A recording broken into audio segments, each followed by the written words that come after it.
Pagbasa mula sa aklat ni Propeta Isayas. Nakatanaw ng isang malaking liwanag ang bayang malaonang nasa kadiliman. Namamanaag na ang liwanag sa mga taong namumuhay sa lupaing balot ng dilim. Iyong pinasigla ang kanilang pagdiriwang.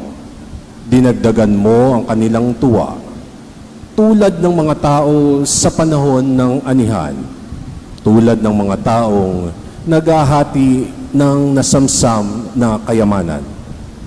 Nilupig mo ang bansang umalipin sa iyong bayan, tulad ng pagkalupig sa hukbo ng Madian.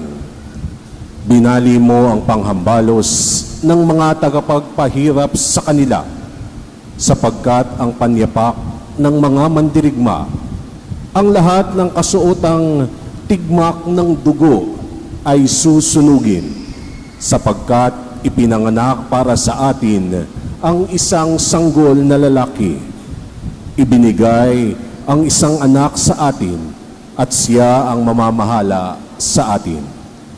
Siya ang kahangahangang tagapayo, ang makapangyarihang Diyos, walang hanggang Ama, ang prinsipe ng kapayapaan.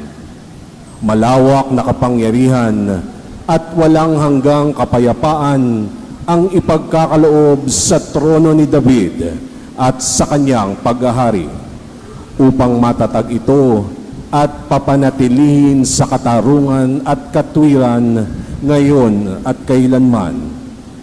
Isasagawa ito ng makapangyarihang Diyos. Ang salita ng Diyos.